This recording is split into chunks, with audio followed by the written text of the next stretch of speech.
Hello and welcome to how to avoid XRC video. Thanks for tuning in. So today will be a fairly quick and simple video. We're just going to re-shim the front diff. I've already re-shimmed the back. They're pretty much the same, so not any differences there. I'm just going to go ahead and get the body off here. It's out of the way.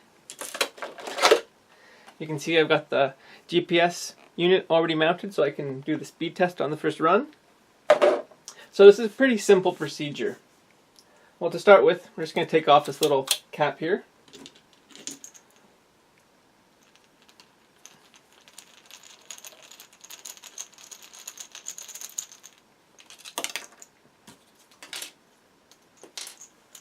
So what we're going to need to take out to get access to the differential, so we'll have to take out these bottom two screws, these top two screws, this cover will come off.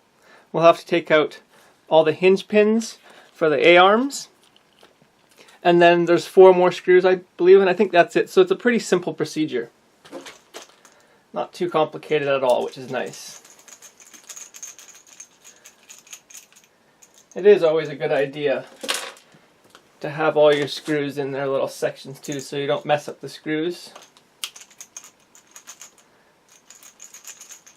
There's a little bug on the tire. Get away, hey, bug.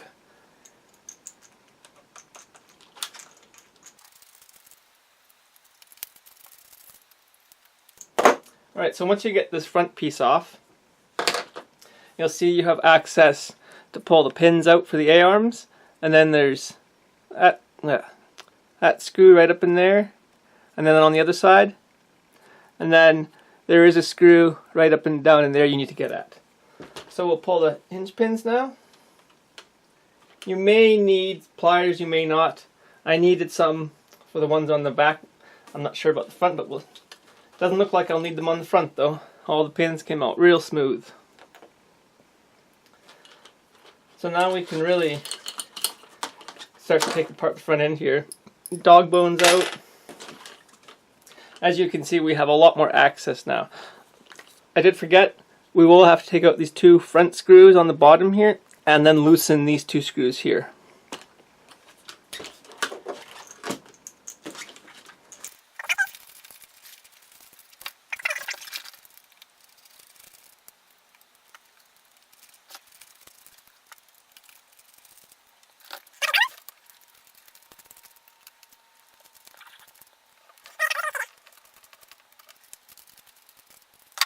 And then you can just slightly lift up and you should be able to pull the front diff cover right off like that. Then you can pull the front differential out. So there is 2 washers here. There's a thick one and a thin one. I'm going to leave the thick one where it was. Put the bearing back on, and then I'm going to move the thin one to the other side. And that's all you need to do on the front and rear diff. Just take that thin washer from the one side, move it to the other, and that's it. And then we can start reassembling.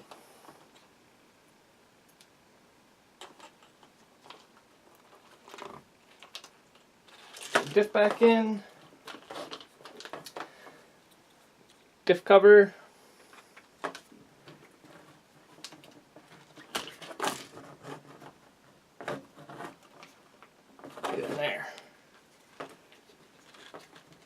There you go.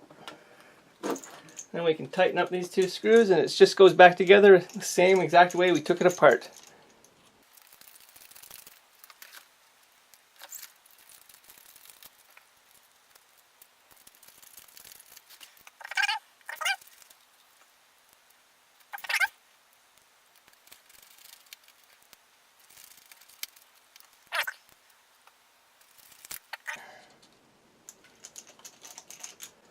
Alright, so once you've got the diff cover back on, you want to make sure you remember to put your dog bones in as you're attaching the A-arms again. I may have forgotten to do that when I was doing the rear the first time.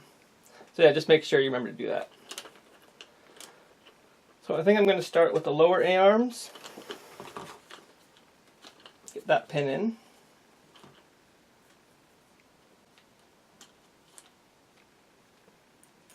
Do that on both sides.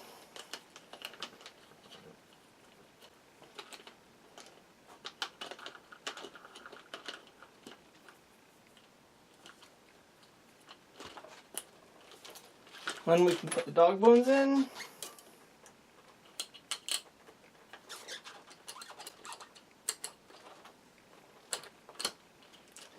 And we can put the top A-arm in.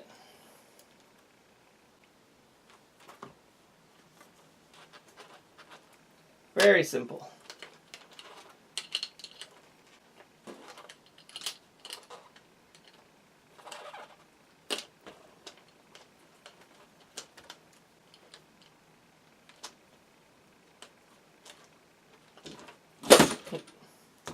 So now all that's left to do is put back on this front cover and then put on the little nose cap thing. And then that's done. So overall, it's a pretty simple procedure, as you can see, to set up the diffs. Nice and simple, just the way it should be.